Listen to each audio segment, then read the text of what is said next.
दोस्तों, आपने गौर किया है कि कई बार 10 साल, 15 साल, कभी-कभी 20-20 साल पुरानी मैरिज लाइफ भी टूट जाता है। इसके पीछे वजह क्या हो सकती है?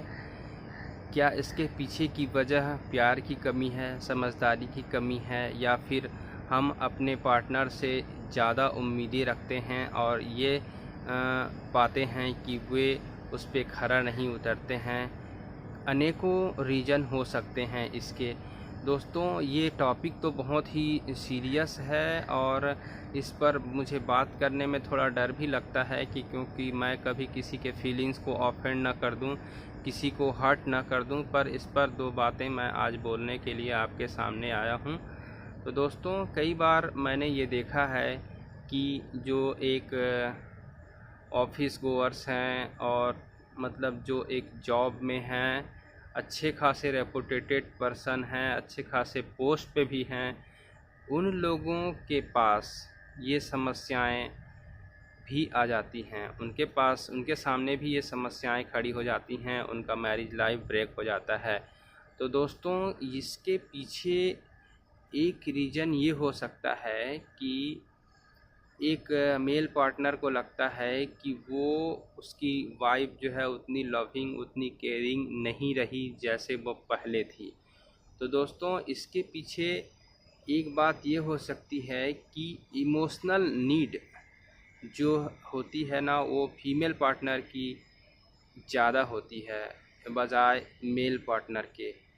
तो आप ये देखेंगे कि जैसे जैसे मैरिज लाइफ में हम आगे बढ़ते जाते हैं, हमारे प्यार की परिभाषा भी बदल जाती है। कभी वो, आप एक दूसरे के प्रति इतने डेडिकेटेड, इतने समर्पित रहते हैं, फिर आपके लाइफ में एक तीसरे की एंट्री होती है, यानी कि आपके बच्चे होंगे, बच्चे होते हैं, फिर आपका ऑब्वियसली ये प्यार जो है बँटने लग जाता है। तो फिर आप ये देखेंगे कि और आगे आगे बढ़ते जाएंगे अपने लाइफ में, तो आप देखेंगे कि चलो किसी किसी के जीवन में के एक के अलावा एक और बच्चा, यानी दो बच्चे आ गए।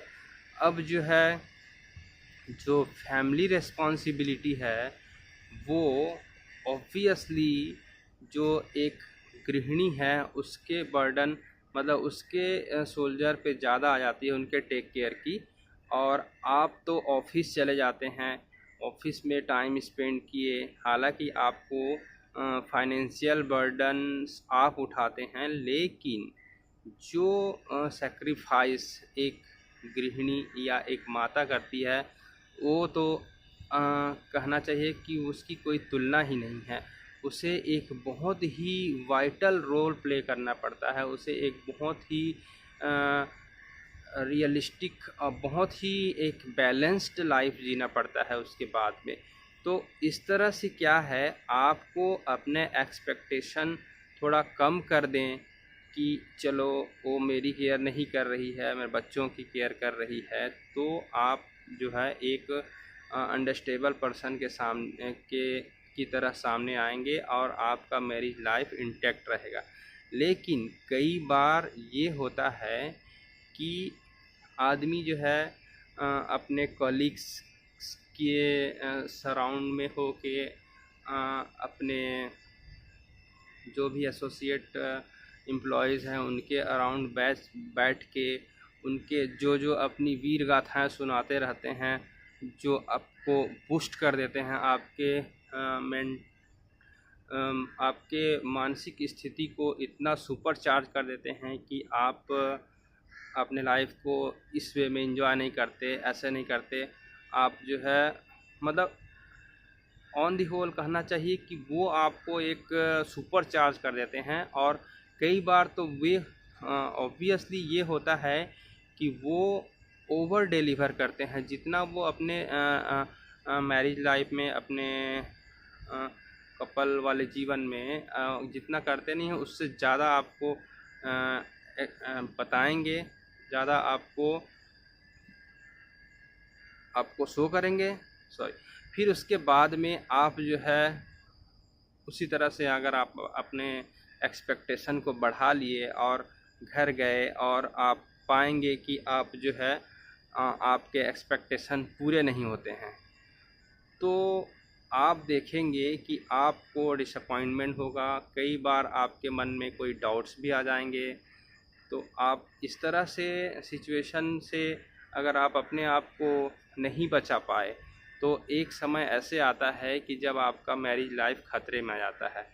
कई बार अगर आपने उनकी केयरिंग बंद कर दी, आपने उनकी भावनाओं की कद्र नहीं की, उनके बातों को नहीं सुना, तो क्या होगा कि इसी गैप का जो है कई लोग फ़ायदा उठा लेते हैं और दोनों ही मेल फीमेल दोनों पार्टनर जो है कई बार किसी दूसरे पार्टनर की तलाश में पहुंच जाते हैं और वे देखते हैं कि जो व्यक्ति या फिर जो महिला अपने घर का बेड़ा गर्क करके रखे रहती है, उससे आप मिलते हैं कि आप ये एक्सपेक्टेशन करते हैं कि वो मेरे लाइफ में कुछ मिरेकल लेके आएगी, मेरे लाइफ को रंगीन बना देगी और मुझे इतनी खुशी देगी कि जिसका कि कोई ठिकाना नहीं रहेगा। तो भाई ऐसा बिल्कुल भी नहीं होने वाला है। आप जो है सतर्क हो जाएं, ठीक है। आपको ऐसे फैंटेसी में नहीं जीना है। आपको हमेशा ये कोशिश करनी है कि जो प्यार और फीलिंग्स, केयरिंग आपकी वाइफ, आपकी लाइफ पार्टनर दे सकती है ना, वो भले ही उसमें वेरिएशन आएगा, लेकिन वो डे बाय डे इतना स्ट्रांग होते चला जाता है ना कि आपको जो इमोशनल कंफर्ट, जो सपोर्ट देंगे आगे जाके आपके लाइफ में, वो कोई नहीं दे पाएगा। तो इस तरह से दूसरों के बातों में, दूसरों के बहकावे में आके अपने मैरिज लाइफ को स्पॉयल मत कीजिए। आप अंडरस्टैंडिंग रखिए एक दूसरे के प्रति और अपने एक्सपेक्टेशन को भी हाई मत रखिए, जिससे कि आप जो है हमेशा डिसअपॉइंट हो और आपको अपने मैरिज लाइफ से या फिर अपने लाइफ पार्टनर से ये एक घृणा का भाव उत्पन्न करे।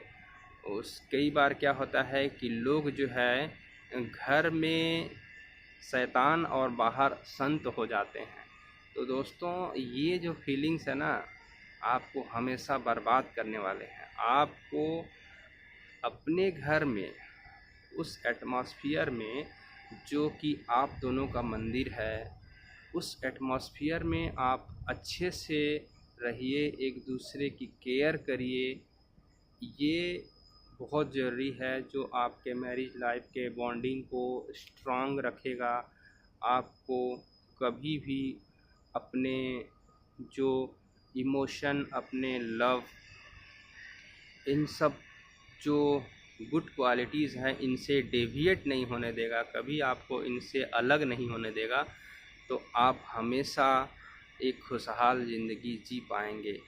ये मान के चलिए कि बोलते हैं ना कि ग्रास और always greener on the other side of the fence. जो मतलब दूर के ढोल सुहावने होते हैं, या बोला जाता है कि आपको हमेशा दूर की चीज़ें या दूसरे के थाली में, बोलते हैं कि दूसरे के थाली में आदमी को हमेशा घी नज़र आता है। तो इस तरह से आपको ये चीज़ें, इन चीज़ों से बचना है। आपको हमेशा अपने में संतोष का भाव रखते हुए अपने लाइफ से संतुष्ट रहना है और हमेशा आप पाएंगे कि आपका जीवन खुशहाल रहेगा हमेशा हमेशा की तरह। यार, इन बातों पर गौर करें, और अगर मेरी बातों से किसी को अगर हर्ट हुआ हो, या फिर आपको ये लगता है कि just look at your life and then dictate to others, then yes, of course I look at my own life। मैं अपने जीवन पे भी देखता हूँ इन चीज़ों को, और उसे स्वीकार करते हुए ही ये बातें आपको बता रहा हूँ। ठीक है दोस्तों, हम मिलते हैं एक और नए वीडियो में, एक और नए थॉट के साथ। तब तक के लिए खुश रहिए, खुशियाँ बांटते रहिए और हमेशा मुस्कुराते रहिए मेरे दोस्त। Thank you. आपके मेरे वीडियो को अंत तक, अगर आपने आप में से किसी ने भी मेरे इस वीडियो को अंत तक देखा होगा तो यार उसका मैं दिल से आभारी हूँ, क्योंकि मैं अक्सर देखता हूँ कि मेरे वीडियोस जो है विदिन मिनट्स जो है ना लोग स्किप कर देते हैं। हो सकता है मैं वो क्वालिटी डिलीवर नहीं कर पा रहा हूँ, हो सकता है मैं वो चीज़ें उनको नहीं दे पा रहा हूँ जो उन्हें चाहिए, पर दोस्तों मैं अपनी कोशिश में लगा हुआ हूँ। प्लीज़ यार सपोर्ट कीजिए। Thank you. हम मिलेंगे एक और वीडियो में। Thank you again.